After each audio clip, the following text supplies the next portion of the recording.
Welcome to Club and Country After the Whistle, World Cup Qualifier edition style in the shadow of Red Bull Arena, probably for the last time ever. Maybe not. David Goss, my co-host Andrew Wiebe, Arielle Castillo, a historic loss for the U.S. national team. 2-0, losing to Costa Rica for the first time since 1985. Guys, a lot to digest, a lot to deal with. If you're upset, if you're worried, 401-206-0MLS, that's your hotline, your text, your phone calls. You tell us what to talk about. I don't know. We need a hotline for these people behind us because there is disappointment, but there is also joy here at Red Bull Arena. Mixed emotions because this was not an only U.S. crowd. There were a lot of Ticos here. There are a lot of Ticos around us. They are pumped up. This is a massive win. 2 almost in the last 2 hexes here in the U.S. The snow game, Johnny Bornstein's goal, they got it done. 2-0 victory for Costa Rica, a huge win as they push tied with Mexico at the top of the hex. Let's go straight to the hotline. Your guys' calls. Let's start it off. Hey guys, Patrick in Alabama. I am absolutely furious right now. This play from the U.S. has been sloppy. No finishing ability at all.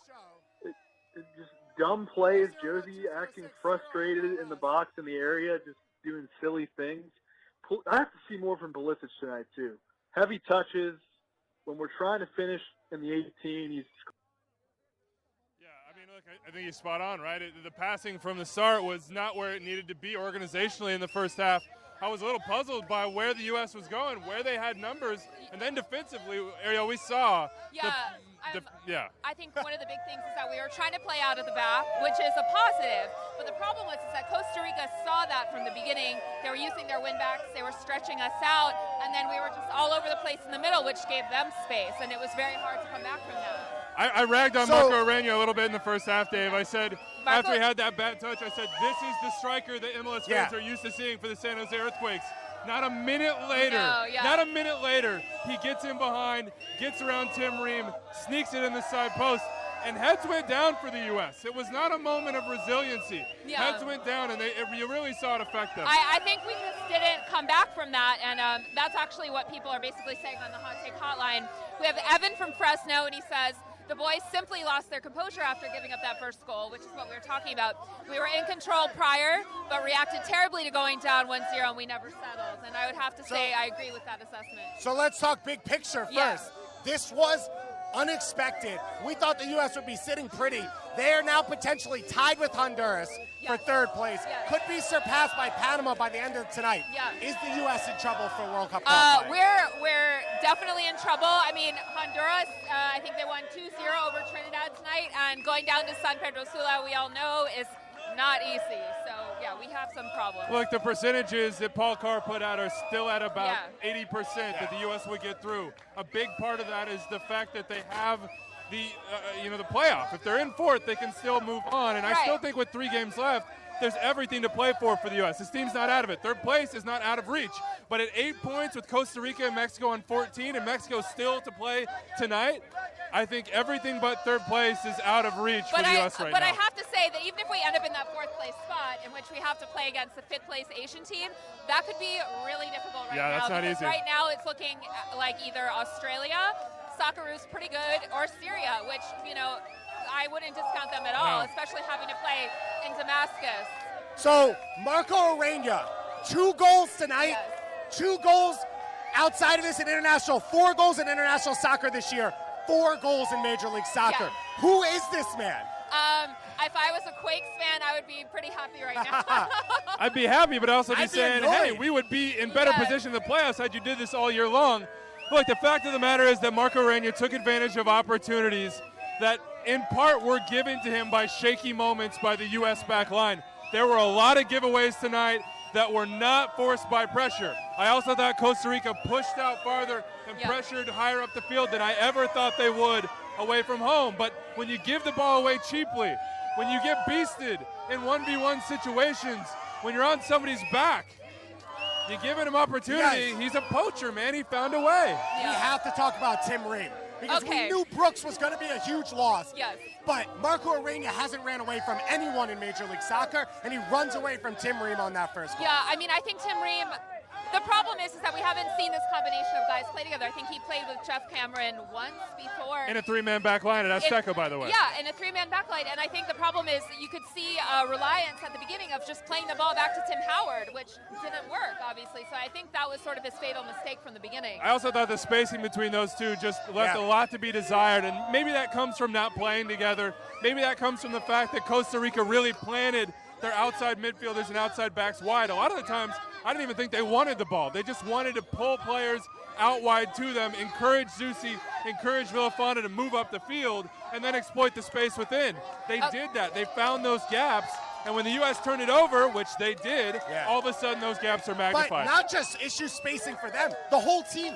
Darlington Nagbe and Bradley and Cameron, Josie and Bobby Wood, who we had seen play together under Klinsmann, but not under Bruce, not knowing each other's individual roles and playing the same center forward, it felt like at times. And it just didn't feel cohesive. And for a team that's undefeated in 14 this year under Bruce Arena, it was a big surprise to me to see that. I think part of it, you could see Josie trying to play a more distribution role at the beginning rather than the striker we're used to seeing. And I thought it looked good at first. These Ticos fans are jacked up, by the way. They are so pumped up. A huge win from the USA for Costa Rica. Let's talk about them, though, real quick. Is Costa Rica the best team in CONCACAF? They went deepest in the World Cup. They beat the U.S. already once. They go toe-to-toe with Mexico. They went to the semifinals of Gold Cup. Are they the best team? Look, I don't think they're the best team. I think any given day between Mexico, Costa Rica, and the U.S., that gets juggled up and down. The days of us saying there's two giants in this region are absolutely dead and gone, and they should have been, you're right, for a while. Yeah. But there's no doubt in the world at this point. There are three giants in CONCACAF: Costa Rica, Mexico, and the U.S. The U.S. got that Gold Cup this summer, but it was not an 18 Gold Cup, and they beat Costa Rica in the semifinals. And I mean, you can't just ignore Keylor Navas, who's probably one of the best goalkeepers in the world. Not probably, he is, defending European champion. I mean, as a U.S. fan, I'm a little upset they didn't get past them, but as someone who also is Madrid sympathetic, I mean, it's Keylor Navas. You'd have to really have something go wrong. By the way, no Joel Campbell in this game. So if we're talking about their ability, their talent, their attacking verb in a game in which they scored 2 goals with their backup striker, you have to say that he's a guy that could make a difference as well. We saw it against the U.S. numerous times. I also thought their outside backs, those wing backs, Christian Gamboa, who we didn't think would be fit for this game, Brian Oviedo, who has been one of the best players in the region. Both of those guys really caused problems. They were able to push the ball forward. They were able to put pressure up the field, and they kept Christian Pulisic quiet. Yeah. We have not talked about Christian Pulisic yet, and there's a reason for that. So 401-206-0 MLS. Keep sending us your stuff. Get involved. These fans all here are involved. Let's go to some text. All right. We'll talk about Pulisic, Oh, boy. okay? I don't know. I'm not ready for this, I don't think. It's not so bad. Okay, so Taylor from Ithaca says, Pulisic was one of the quietest on the field tonight and looked his age. I mean, I think at 18, he's very young compared to the rest of our team, but, you know, he's a senior player, so I think age should maybe... You saw the quality, right? Yeah, the run that Guzman gets the yellow card on was one of the best plays of the game. Yeah. But he's not going to take over and do everything, and I thought he didn't get enough help to be the player he has to be. Exactly. I mean, I think the first half was total CONCACAF method, just trying to beat up Pulisic, and he was out there alone. So I don't think he deserves all of the blame at all. Yeah, look, he moved inside because of that in large part, I think. He got kicked around. There's no doubt about it. But in CONCACAF, he's going to get kicked around. And I think there comes a time when referees are going to have to recognize that this player has to be protected because he's going to get kicked. But ultimately, he is 18, and though he is on his way to, I think, being a world-class player, if he's not so already, being isolated on the wing for an entire game and being forced to come inside is not the recipe for success for the U.S. Where was the combination play with him? He did not seem to be on the same page. And look, we had Darlington Nagbe on Extra Time Ready the other day. Yeah. I love his game. His game did not translate in this game. I just don't think he had the space. I don't think he had the rhythm. I don't think he found the right passes, the incisive passes that he needed to. There was a clear plan for a lot of those players, right?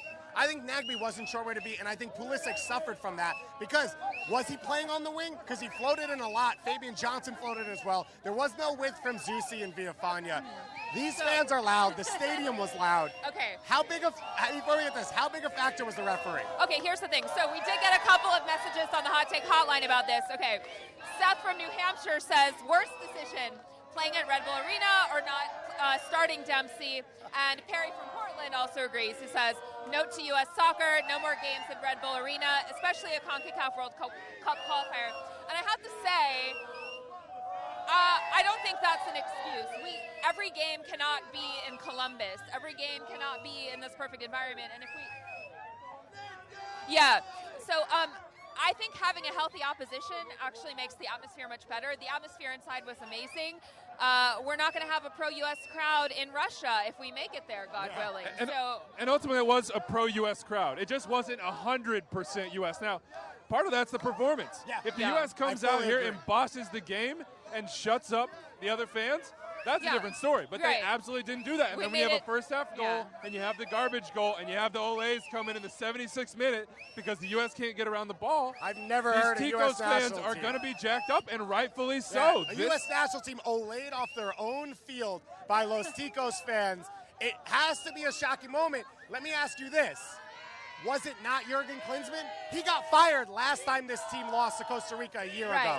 Bruce Arena, 14 unbeaten. But this looked lack of energy, lack of spirit, lack of idea. Okay, but Klinsmann isn't here anymore, so that's the main thing. But actually, Nate in Seattle says he's not sure what to do since he can't blame it on Jurgen, or can I? Is there a way to still blame this on Jurgen? I know, look, the Jurgen blame game was one that everybody in this sphere played for a long time, and he left. But ultimately, Bruce Arena was brought in to win the big games. Yeah. He was brought in to salvage this campaign. He was brought in to be perfect at home because that's what it takes in the Hex. And I think Bruce Arena, like anyone else, will look at this game and say, abject failure. This is not what you could have from a game like this, and it puts the pressure on the U.S. to go win away from home where, by the way, they've got 2 draws. And they go to St. Pedro Sula, which is a beast. And they go to Trinidad and Tobago, which is not easy, but they should win at.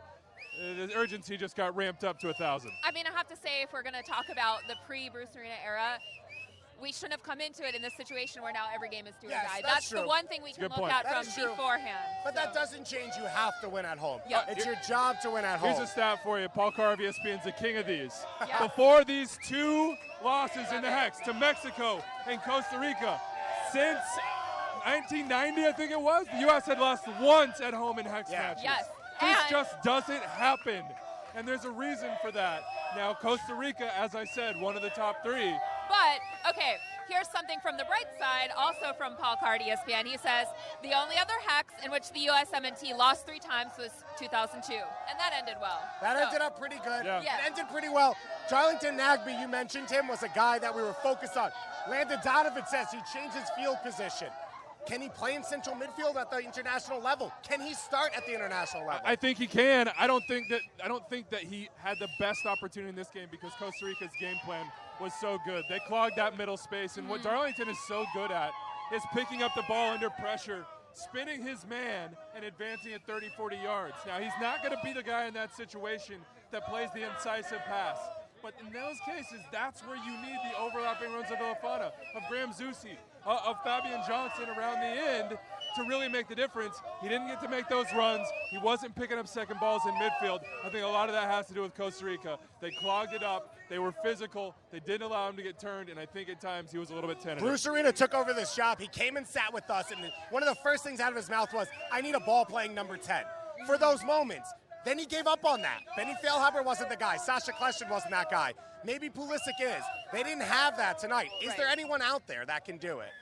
Well, is Pulisic that guy? He's better right now, I think, as a guy who cuts in and makes those incisive runs, is in 1v1 situations, not necessarily as the one that you find the ball in pockets and say, be the distributor, pass the ball.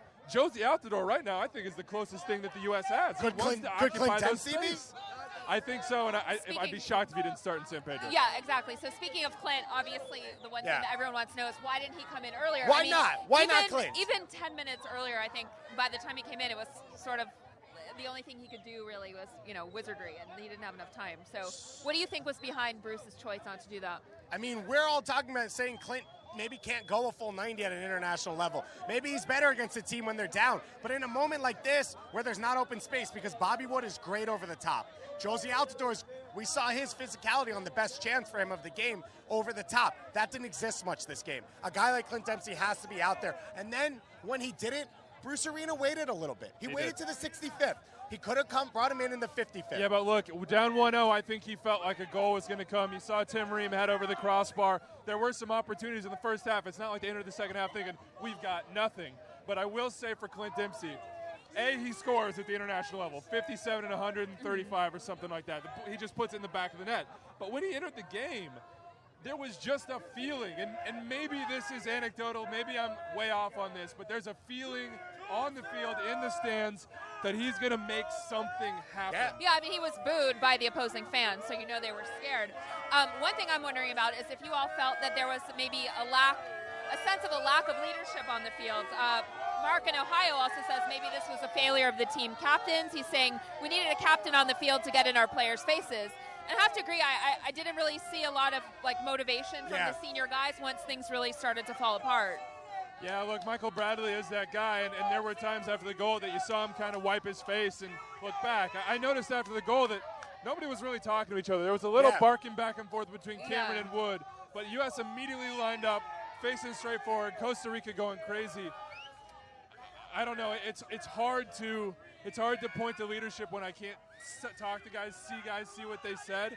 But ultimately, when you lose 2 at home, you have to question it. Okay, so a huge part of this, by the way, 5 MLS players starting for Los Ticos in this one. We want to talk about Costa Rica. We've got a Costa Rica fan on the line. Oh, we're going to bring in a Costa Rica fan. Where's our I don't know who our Costa Rica fan is. Oh, come on in. Hey. Come on, man. Hey. What's up? Jump over here, grab your mic. Come into Bobby Warshaw's seat here. I gotta. And now he just comes in leading and the leads chance here on Club and Country. Arellano's here. Oh boy. Oh boy. We thought very easy. Every country counts, man. What's your name? Give us. My name is Jairo. David, nice to meet you. When you came here tonight, did you think that you were going to get a 2-0 win? Yes, I think it's maybe USA think it's very good, but in this moment, Costa Rica think it's very nice. But you? What?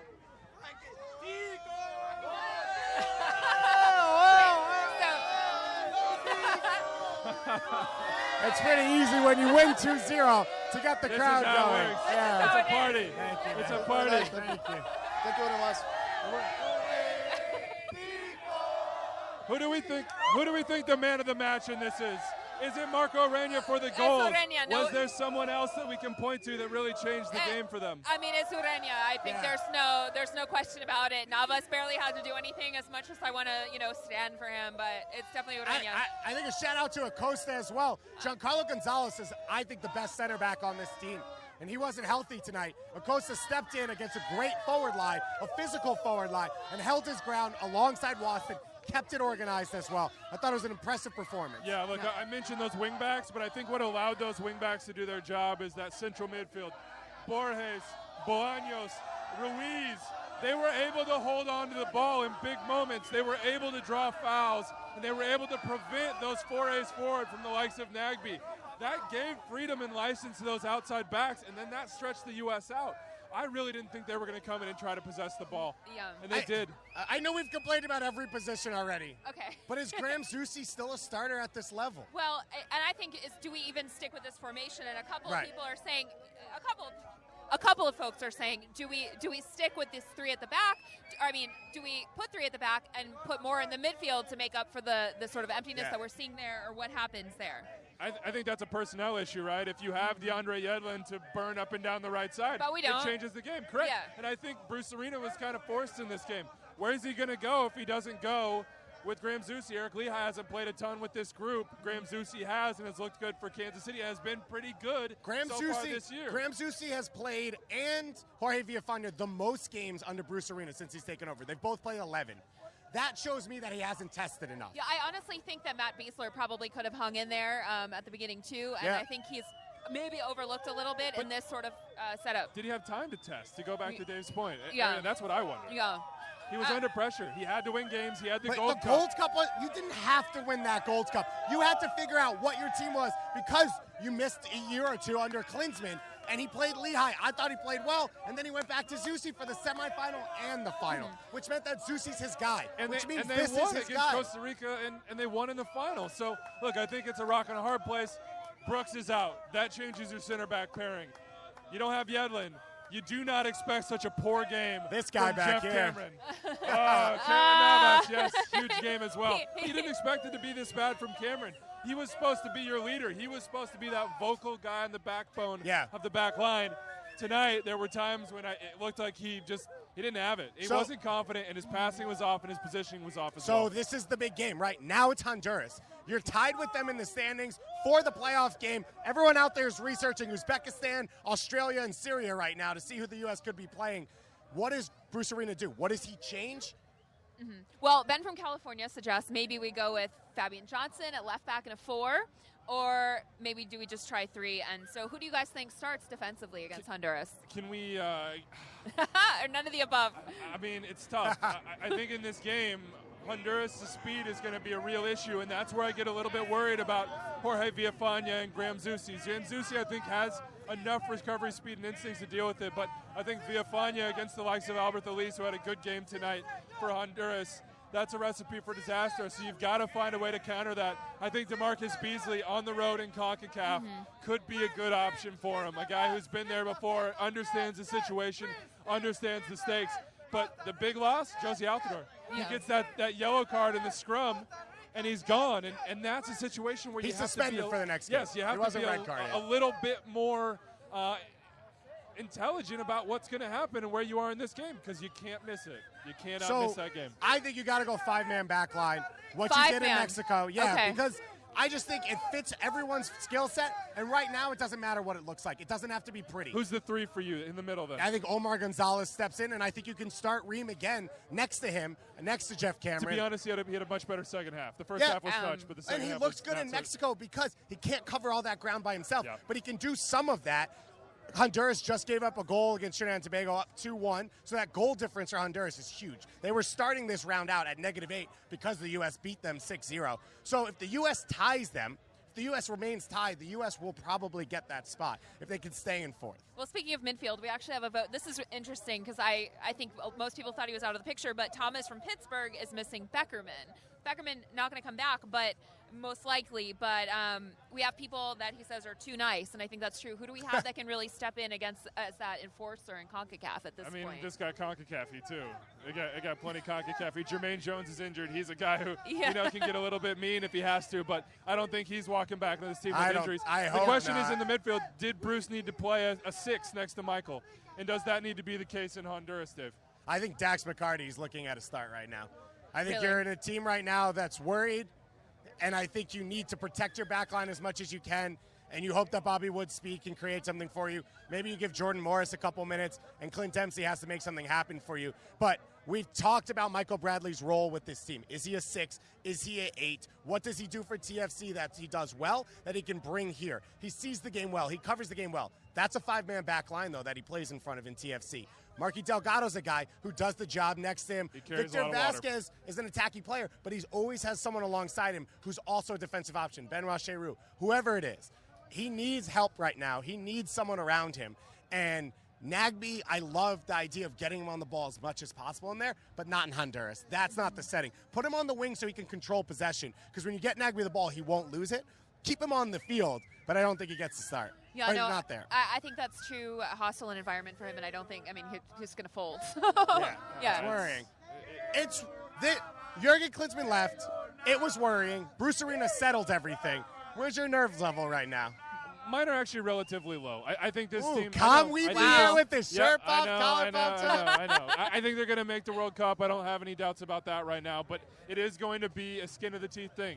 It's not going to be a situation where you coast in. It's not going to be a situation where you qualify early. All of a sudden, every single game, just like this one, by the way, this was a massive game with lots of pressure, are going to be on them. And the pressure is going to be on Bruce and these guys. And look, if they don't respond, they don't deserve to be at the World Cup, straight up. So if they don't win at Honduras? Because that's not. I think if they draw at Honduras, all is fine. If they draw. But they have not gotten results in Honduras. Then you have Panama at home, and then you have TNT on the road. Both winnable games. That would mean you have to win those games, but... Yeah. I'm not super worried about that potential. You guys are nice and calm. No, I'm thinking about that 5th place Asian team playoff. I think... Yeah, and I think even if it gets to that situation, we could do okay in Damascus or something. 401-206-0MLS. That would be a trip. We should be set up out there. Let's go to the phone lines right now. Hey, yes, Casey Johnson out of Atlanta. Listen, people are kind of overreacting to this. I think first 70 minutes we were probably the better team, and then urgency turned to panic too fast the last 20 minutes or so. But I don't think this is a situation where you blow the whole thing up. I think the team played well on balance, and I think something similar to what we were looking at tonight will probably do the job the rest of the heck. One of the problems is you don't have a lot of games to be calm, right? Yeah. So we're all panicking because you've only got 3 games I just left. said I was calm. I'm sorry, I'm panicking. I'm somewhere in the middle because I choose Everyone not else to panic freak out. Everyone else is freaking out, though, about this. I mean, every message we're getting, the reason every you call. freak out is because this is, in relative terms, as it pertains to history, pretty unprecedented. This just doesn't happen twice in one hexagonal cycle. In this era of the U.S. national team, do they lose at home? But this is CONCACAF, man. Mexico was on the brink last tournament, and they were eventually through. I just think that Bruce doesn't have time to blow it up. He's not the coach that was brought in to blow things up. In a sense, he was brought in to settle things down. He'll be in that locker room. He'll tell these guys, this was a trash performance. Overall, this was not good enough, and you got to fix it. It's time to fix it. I think, speaking of not blowing it up, I think, honestly, Graham Zusi is probably not going anywhere. Yeah. And I just want to say we've gotten 2 back-to-back messages about him. So Kirsten from Orlando says Graham Zusi was the least of our problems on the defensive line, and he made the best 11 of the Gold Cup. So get off his back. But this is an interesting one, too. Who will be the U.S.'s San Zusi? Jason from New Jersey says, who will score the goal for Mexico at Honduras on the final match day to return the favor There from is San a Zusi? very likely scenario that every U.S. fan is a Mexico fan right now. Yeah. You're rooting for them right now against Panama. You're rooting for them against Strange Honduras. bedfellows. I mean, they owe the U.S. one if you play it that way. They owe Graham Zusi one. Yeah, they owe Graham Zusi one. San Zusi so now we deserves results. So we for have Mexico. to leave So Zusi who on do you the think team. it'll be? Prediction. Carlos Vela. He owes MLS right now. Carlos Vela of He loves his LAFC, country. of course. He's got to love what's going on, and he's got to love being a part of it. And that might be what it comes down to. Yeah, but here's you made a good point about what's happening right now. Scoreboard watching for the rest of this hexagonal is going to be the second screen for U.S. national team fans. If they'd have won this game and then gone to Honduras and won, they might already be good. But we're not at a point where we could ignore the rest of the region. We've got to hope we get some help, and we've got to get some results, and that hasn't always been the case for the U.S. in this situation. Caller spoke about a good performance and then panic. I thought there was panic on the field, but in the substitutions as well, of just going defenders for forwards, and then all of a sudden it was a 5-1-4. I don't know what it ended up as. Look, I understood that because Costa Rica threw about 65. I thought, as I said, pushed forward a little more than I expected. But after that, straight back into the shell like we thought they would. They moved back, punting the ball forward. You didn't need to have 4 defenders dedicated back there. You needed somebody who was going to try to penetrate that back line, especially when you had the possession. They just weren't able to do it. I just don't think that this was a coherent performance in possession from the U.S. Their build-up was not good enough, and the result was the chance creation was not good enough. Keylor Navas stood on his head twice. There were some other half chances. But there really were didn't not. have Yeah, to. I know. There were not instances in this game where you thought they're blowing the door down. They're getting goals. It's coming. It's coming. It's coming. It was spurts at times for the U.S. So you guys, final thoughts, you walk away. There was question marks about playing here. There was question marks about the lineup, individual performances, Bruce Arena's performance. What's your big takeaways? Well, I have to agree with Jess from New York. This is also my last takeaway in the last text. Jess from New York says if you only want home games that are 99% home fans, go live in a different country. I have to agree. I think hand-wringing over the venue is pointless. You're not going to find a friendly crowd everywhere, and we should be able to perform no matter what. So that's my takeaway. Don't blame Red Bull Arena. It's fine. My takeaway is if you make basic errors on the back line and you can't possess the ball in the international game, you're probably not going to win a lot of games against teams as good as Costa Rica, and that's the case. 2-0, Marco Arena with 2 big goals. San Jose Earthquake fans are rubbing their hands right now, hoping that translates to MLS in their playoff run, but errors equal goals, equal losses, equal hand-wringing in World Cup qualifying. Well, a historic game, this one. Costa Rica, the first win in World Cup qualifying here in the United States since 1985. You heard them all show. The Los Ticos fans are celebrating and happy. The big three in CONCACAF, but the U.S. still has to prove that they have a shot at the World Cup. We'll be back on Tuesday after that game in San Pedro Sula to bring you all your takes, answer all your questions, break it all down. We hope it's a bit more fun for the U.S., but you know what? Light your If candles. it's not La Punterita, we've always got something good going on. Also, New Era making special hats just for the U.S. national team, and I'm throwing that one into the crowd. We've enjoyed it here. We hope that people do come back to Red Bull Arena for World Cup qualifying. Thanks for joining us on Club and Country here after the whistle.